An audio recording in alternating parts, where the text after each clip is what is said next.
2024, the most recent year for full data, to your point, there were over 44,000 gun-related deaths, including homicides and more than that, suicides. How would you describe the failure to do more? I mean, is the problem the number of guns, nearly 400 million, the absence of will among lawmakers, a growing sense of despair that anything can be done, the Republican control of Congress, or maybe most tragically, a president determined to make gun violence easier and more rampant? All of the above, exactly everything that you just said. If you go back into the 60s, there were about a third of the guns in circulation in this country. And it's a much different time in just several decades. The amount of guns that we've allowed to proliferate.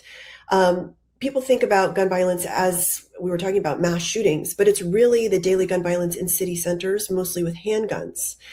And what the gun lobby learned from, and they've said this, from watching the alcohol industry, from watching the drug industry, was that the worst thing that could happen to them was that they could be sued or stopped from this proliferation of guns. And so, as we know, in the 90s, they were able to pass legislation called PLACA. It's an abbreviation for a law that basically gives the gun industry immunity that no other industry has, right? You can sue someone over a poorly manufactured toy.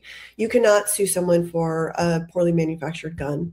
And because they have this immunity, they've really acted with impunity for decades and have in fact helped write the laws at a federal and state level that encourage what has become a billion-dollar industry to become more wealthy, more profitable at the expense of Americans. It's the story of every special interest that's ever existed. Only this one has been the most deadly and also the most powerful. Yeah. I mean, and it strikes me. I mean, it's cigarette smoking. There was a chance to file lawsuits against the makers of cigarettes. Gun manufacturers have remained out of that loop. Yes, and that is something that Democratic presidential candidates like Hillary Clinton and others, Kamala Harris, have promised to stop. But every time there is a Republican administration that gets in power, and in this administration, interestingly, the president's own children are involved in the gun industry. And so we're not going to see a lot of federal regulation until the administration changes. Do you think that's part of what's discouraged, lawmakers who might have been more active otherwise? Given all the other issues that they're coping with and dealing with, the Trump regime. Maybe that's also had an effect on distracting their focus. Well, I think we forget what a seismic shift there's been in American politics. So when I started Moms Demand Action in 2012, a quarter of all Democrats in Congress had an A rating from the NRA. Today, not one does. In fact, they're very proud of their Fs. So the process has been, how do we show lawmakers that there is an army equal to what the gun lobby created? This very vocal minority of gun extremists who believe any gun law whatsoever is an infringement on the Second Amendment. And it takes time to build that, right? So now Moms Demand Action, under the umbrella of Everytown for Gun Safety, has over 11 million supporters. We show up in mass anytime there's a legislative hearing. We are formidable. And that is why Democrats now have felt like they could have, our saying has always been, we can have your back or we can have your job. And that's been really effective, except it's the Republican Party, obviously, that has really been entrenched on this issue. Now, that said, after the shooting at Sandy Hook School in 2012, there was a gun bill put forward that would have closed the background check loophole in honor of the Sandy Hook School victims and survivors. It failed by a handful of votes in the Senate, mostly because of Democrats, who I mentioned at the time were more beholden to the gun lobby. Flash forward to 2022. The Bipartisan Safer Communities Act, which was put forward in honor of the victims of the Buffalo and Uvalde shootings, passed. First gun safety legislation to pass in a generation, with the support of 15 Republican senators. So while I know it often feels sort of like hopeless and some of us feel helpless, it's important to remember that incremental change leads to revolutions. And the system is set up for baby steps. As frustrating as it is, those steps are happening. Yeah. So I'm going to go to the third question and really kind of go back in time for a moment. The federal assault weapons ban passed in 1994. That succeeded. It saw a significant drop in gun massacres. After it expired 10 years later in 2004, the mass shootings dramatically increased, making it clear what the impact is from banning assault weapons. There are over 15 million of these weapons in America. Why did these facts not matter more? Why haven't they? And why is a related thing? Why has the Second Amendment fanatics maintained such power to define the political reality? Mm. Well, a few things. One is the reason that the gun lobby wanted to sell assault rifles is because they saturated the hand market, the handgun market. So when you think about who is buying these 400 million guns, it's important to remember that it's about 3% of gun owners who own the vast majority of these guns, because they are truly extremist. They have been convinced that they should invest in an arsenal, and they're armed to the teeth. So it's not like every average American has an assault rifle laying around their home. Right. There's more guns than every man, woman, and child, but some are surely consolidating most of it for themselves. Concentrated in a small amount of the gun ownership.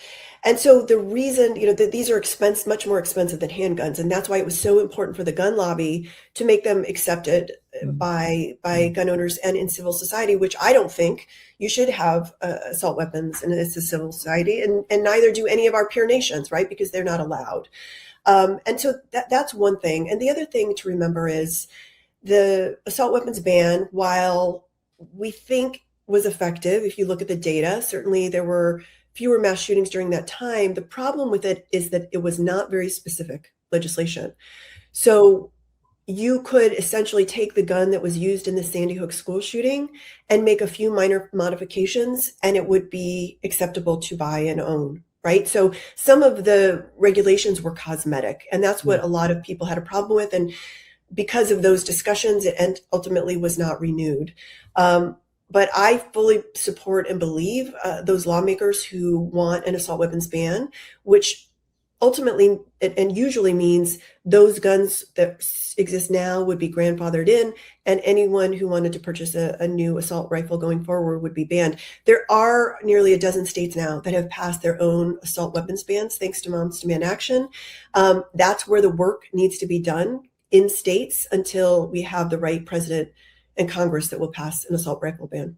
Yeah, as I recall, the National Rifle Association has gone along with this expansion of assault weapons. And look, that worked.